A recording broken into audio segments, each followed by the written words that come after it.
Бисмиллахир-рахманир-рахим. Во имя Аллаха, милостивого и милосердного.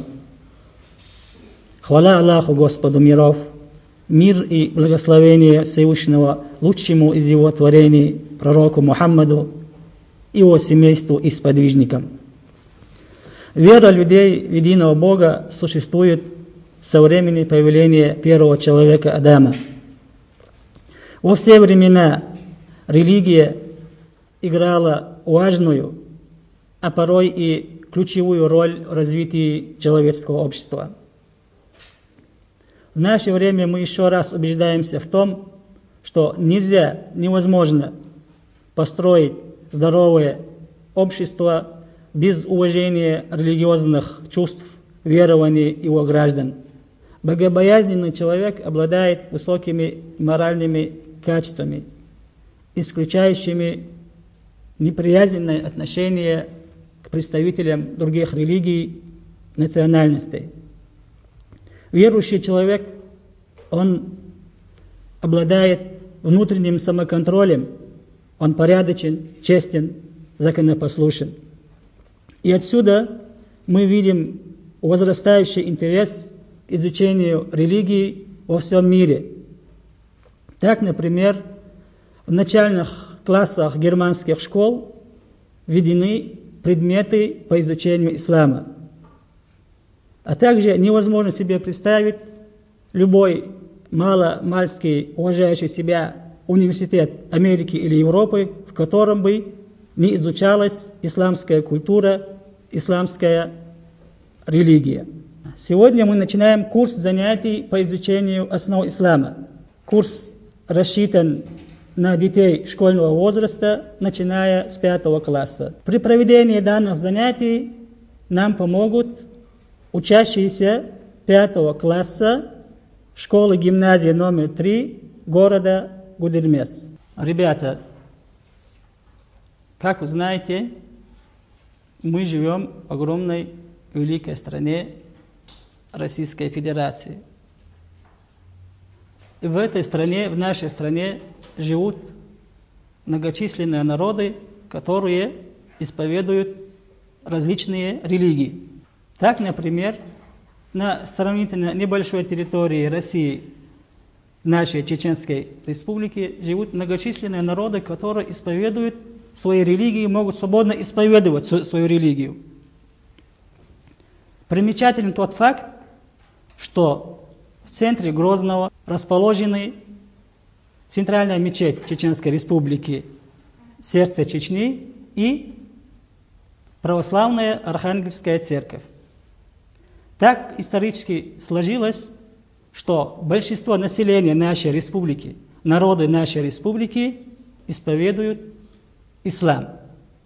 Это такие народы: чеченцы, ингуши, кумыки, татары, аварцы, нагайцы, турки, месхетинцы. И наше занятие мы начнем с того, что будем знакомиться с самим исламом. Но прежде чем начать наше занятие, вначале я бы хотел сказать, что означает слово «религия». Слово «религия» происходит от латинского «religio» и означает набожность, культ, святыня. Мусульманская религия состоит из 3 основ. Первая основа – это ислам. Вторая – иман. И третья основа – ихсан. И тема сегодняшнего занятия будет называться «Ислам». Пожалуйста, запишите тему нашего урока. Слово «ислам» в переводе с арабского означает «покорность Аллаху». Есть еще другое слово, однокоренное исламу – «салам», что означает «мир». Отсюда мы видим, что религия ислам является религией мира, покорности, созидания. Человека, которого исповедует ислам, называют мусульманином, то есть покорным Всевышнему Аллаху. Ислам имеет 5 столпов. Столб, слово столб означает опора. Так, 5 столпов. Эти 5 столпов являются фундаментом мусульманской религии. Какие же это столпы? Первый столб – произнесение слов свидетельства, или же по-арабски шахады. Второй столб – совершение пятикратной молитвы, намаза. Третьим столпом является обязательное пожертвование, иначе закат. Четвертым столпом является соблюдение поста в месяц Рамадан. И пятый столб ислама – это совершение паломничества, то есть совершение хаджа. Так, теперь, кто назовет нам столпы ислама? Каждый по одному столпу. Первый столб ислама, пожалуйста. Первым столпом ислама является шахада, что означает свидетельство. Второй столб является намаз, что означает молитва. Третьим столпом является закат, обязательное пожертвование. Четвертым столпом ислама является пост в месяц Рамадан. Пятым столпом ислама является хадж, что означает паломничество в Мекку. Так, правильно. Обратите внимание, откройте ваши учебники на 5-й странице. Вот 5-я страница, ислам, столпы. Намаз, пост, свидетельство, закат, хадж. Заметили, да? Так, хорошо. Теперь подробнее остановимся на этих 5 столпах. Первый столб, как вы сказали правильно, это шахада, то есть произнесение слов свидетельства. Форма свидетельства следующая. Ашхаду алла иляха иллаллаху ва ашхаду анна Мухаммадар Расулуллах. Я буду произносить, а вы будете после меня повторять. Ашхаду алла иляха иллаллаху ва ашхаду анна Мухаммадар Расулуллах. Что означают эти слова? Эти слова означают: я свидетельствую, что нет божества, достойного для поклонения, кроме Аллаха. И я свидетельствую, что Мухаммад – посланник Аллаха. В чем же смысл шахады?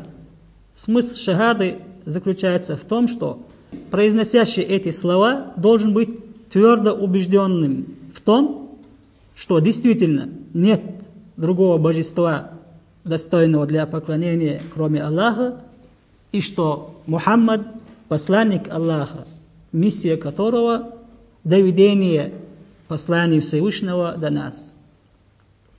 Как видите, слова свидетельства состоят из 2 частей. Я свидетельствую, что нет Бога, достойного для поклонения, кроме Аллаха, и я свидетельствую, что Мухаммад – посланник Аллаха. Только вместе взятые оба эти свидетельства составляют столб ислама. Если уверовать в одну часть свидетельства, то есть признавать, да, действительно нет божества, достойного для поклонения, кроме Аллаха, и отвергать вторую часть свидетельства, то ислам такого человека не будет принят, то есть он не будет являться мусульманином. Так, запомнили, да, разницу? Момент такой важный. Смысл первой части свидетельства. Первая часть какая была? Я свидетельствую, что нет божества, достойного для поклонения, кроме Аллаха. Смысл его заключается в том, что мы должны быть убеждены, что это так и действительно есть, что нет Бога, кроме Аллаха, достойного для поклонения, и вместе с тем следовать повелениям Аллаха и сторониться от всего того, от чего Он нас предостерегал. Вот в чем смысл первой части свидетельства. Смысл второй части свидетельства, то есть я свидетельствую, что Мухаммад – посланник Аллаха, заключается в том, что мы должны во всем в нашей жизни следовать примеру нашего посланника. Да благословит его Аллах, приветствует. И выполнять те повеления, которые он донес до нас. Откройте 6-ю страницу вашего учебника и пункт 2. Называется «Второй столб ислама. Совершение ежедневного пятикратного намаза». Что же такое намаз? Молитва. Молитва – это особый вид поклонения Всевышнему Аллаху, который состоит из определенных действий, высказываний. Намаз начинается со слов возвеличения Аллаха, со слов Аллаху Акбар, и заканчивается заключительными словами приветствия. Ассаламу алейкум ва рахматуллах. Один из самых важных видов поклонения Всевышнему намаз. И этому уделял внимание, очень большое внимание наш посланник Аллаха, да благословит его Аллах и приветствует. Посланник Аллаха, да благословит его Аллах и приветствует, когда его спросили, какое поклонение является наилучшим, он ответил, это вовремя совершенный намаз. В другом высказывании нашего пророка, да благословит его Аллах и приветствует, говорится, что намаз – это ключ к раю. Как же совершать намаз? Как вы думаете? Кто нас научил совершать намаз? Намаз мы должны совершать так, как учил нас этому посланник Аллаха. Да благословит его Аллах и приветствует. Посланник Аллаха, да благословит его Аллах и приветствует, так и сказал: совершайте намаз так, как вы видите, как я его совершаю. Ранее мы сказали, что мы, мусульмане, должны совершать пятикратный намаз. Какие же это намазы? Первый намаз – утренний намаз. Аль-фаджр, по-арабски называется аль-фаджр. Утренний намаз. Он совершается в 2 раката. Что означает слово ракаат? Пожалуйста, вот на доске. Ракаат – определенные действия и выражения, повторяющиеся в намазе. Первый намаз аль-фаджр, утренний намаз, совершается 2 раката. Второй намаз аз-зухур, полуденный намаз, совершается в 4 раката. После полуденный намаз в 4 тоже раката совершается, называется аль-аср. 4-й намаз аль-магриб, вечерний намаз, совершается в 3 раката. И 5-й ночной намаз совершается тоже в 4 раката. Какая же польза нам, мусульманам, от совершения намаза? Первым делом мусульманин, совершающий намаз, чувствует, что он выполняет повеление Всевышнего и может надеяться за это вознаграждение как в этом мире, так и в мире будущем. Кроме того, намаз является щитом, защищающим мусульманина от всего греховного. Потому что молящийся человек, мусульманин, будет знать, что за те его греховные дела он будет спрошен. И когда он встает на намаз, он встает перед Всевышним. Посланник Аллаха, да благословит его Аллах и приветствует, сказал: каждый из вас, кто молится, обращается к Всевышнему. Кроме того, ежедневное совершение пятикратного намаза делает человека исполнительным, отгоняет от него лень, сердце его становится более добрым и отзывчивым. Так. А самое главное, человек, совершающий молитву, чувствует постоянную, неразрывную связь с Всевышним Аллахом. Следующим столпом ислама является выплата заката. Слово «закат» тоже арабское. В переводе означает очищение, рост. Выплата заката – это такой вид поклонения, при котором мусульманин, обладающий определенным объемом богатства, называемым нисабом, выплачивает из этого богатства, из своего состояния, определенную часть имущества в пользу неимущих. Категории неимущих указаны в Священном Коране. Это те люди, которым требуется закат, которым мы обязаны уплачивать закат. Уплачивая закат, мусульманин очищается. Как я сказал, перевод слова закат – очищение. То есть, выплачивая закат, мусульманин очищается от греховного, от жадности.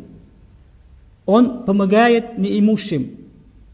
И все это создает атмосферу, такую дружеские такие связи между богатыми и бедными. То есть богатые ради Аллаха, выполняя повеление Аллаха, жертвуют частью своего имущества, выплачивая его беднякам. А бедные тем самым чувствуют помощь от богатых. И между ними не могут складываться враждебные отношения. Кроме того, выплачивая закат, как вы помните, я сказал, что закат обозначает еще и рост. То есть выплата заката никаким образом не умаляет, не уменьшает богатство состояния того, кто выплачивает закат.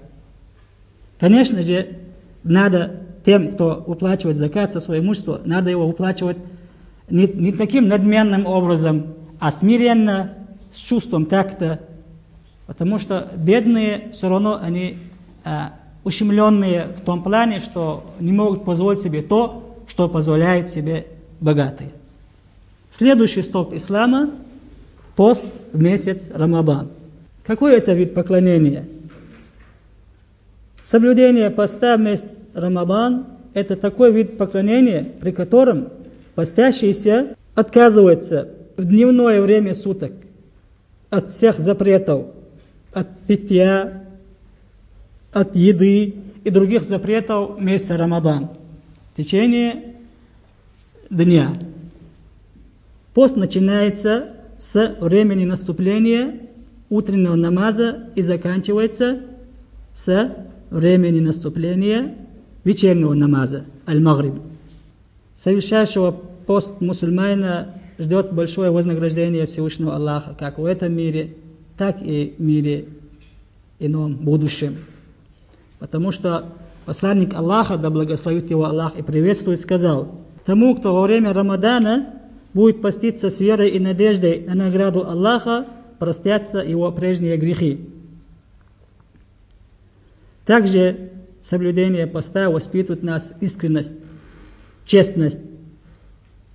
Также помогает понять состояние тех людей, которые не только в пост месяц Рамадан, а также в другие времена года не могут позволить себе досыта наесться. То есть вникнуть в состояние, положение тех голодающих людей, которых, к сожалению, немало в нашем мире.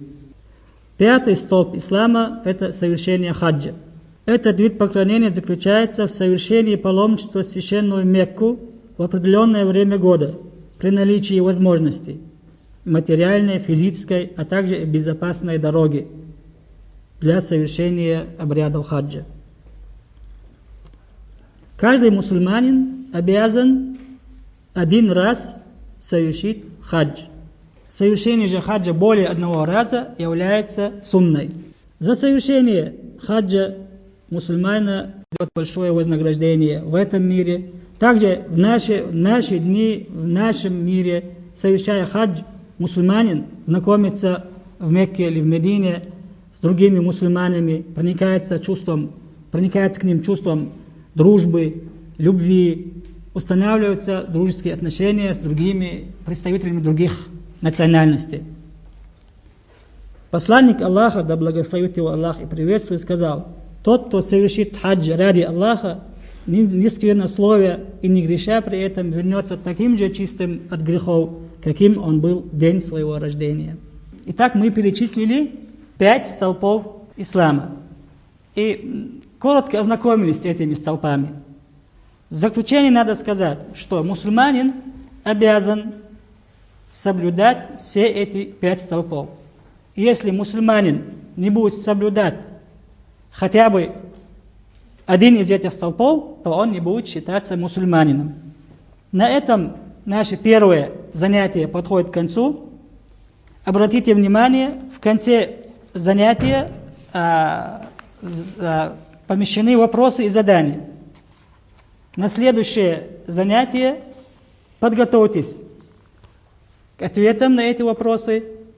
Занятие мы начнем с того, что будем задавать вам некоторые вопросы из этих вопросов. Желаем вам удачи, терпения, мир вам и благословения Аллаха. Вальхамду лиллахи раббил аламин.